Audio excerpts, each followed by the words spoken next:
Bible reading. Old Testament. Deuteronomy. Day 160, Deuteronomy Chapter 7, number 1 up to 26. Chapter 7. When the Lord thy God shall bring thee into the land whither thou goest to possess it, and hath cast out many nations before thee, the Hittites, and the Girgashites, and the Amorites, and the Canaanites, and the Perizzites, and the Hivites, and the Jebusites, 7 nations greater and mightier than thou. And when the Lord thy God shall deliver them before thee, thou shalt smite them, and utterly destroy them. Thou shalt make no covenant with them, nor show mercy unto them. Neither shalt thou make marriages with them. Thy daughter thou shalt not give unto his son, nor his daughter shalt thou take unto thy son. For they will turn away thy son from following me, that they may serve other gods, so will the anger of the Lord be kindled against you, and destroy thee suddenly. But thus shall ye deal with them, ye shall destroy their altars, and break down their images, and cut down their groves, and burn their graven images with fire. For thou art an holy people unto the Lord thy God. The Lord thy God hath chosen thee to be a special people unto himself, above all people that are upon the face of the earth.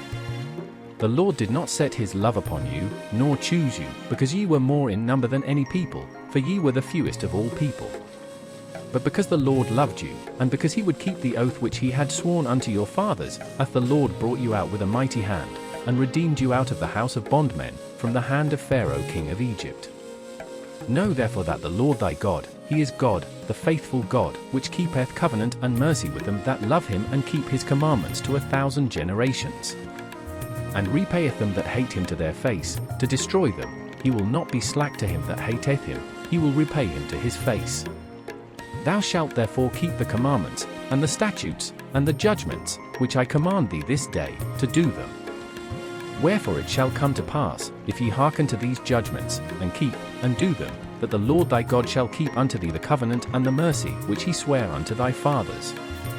And he will love thee, and bless thee, and multiply thee. He will also bless the fruit of thy womb, and the fruit of thy land, thy corn, and thy wine, and thine oil, the increase of thy kine, and the flocks of thy sheep, in the land which he sware unto thy fathers to give thee.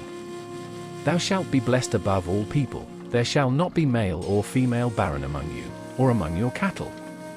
And the Lord will take away from thee all sickness, and will put none of the evil diseases of Egypt, which thou knowest, upon thee, but will lay them upon all them that hate thee.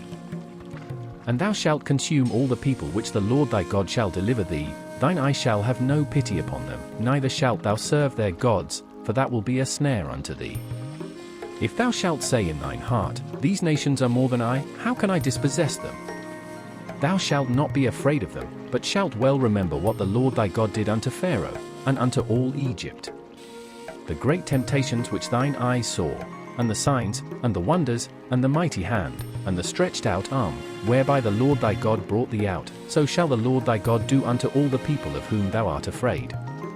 Moreover the Lord thy God will send the hornet among them, until they that are left, and hide themselves from thee, be destroyed. Thou shalt not be affrighted at them, for the Lord thy God is among you, a mighty God and terrible. And the Lord thy God will put out those nations before thee by little and little. Thou mayest not consume them at once, lest the beasts of the field increase upon thee. But the Lord thy God shall deliver them unto thee, and shall destroy them with a mighty destruction, until they be destroyed. And he shall deliver their kings into thine hand, and thou shalt destroy their name from under heaven. There shall no man be able to stand before thee, until thou have destroyed them. The graven images of their gods shall ye burn with fire. Thou shalt not desire the silver or gold that is on them, nor take it unto thee, lest thou be snared therein, for it is an abomination to the Lord thy God. Neither shalt thou bring an abomination into thine house, lest thou be a cursed thing like it, but thou shalt utterly detest it, and thou shalt utterly abhor it, for it is a cursed thing.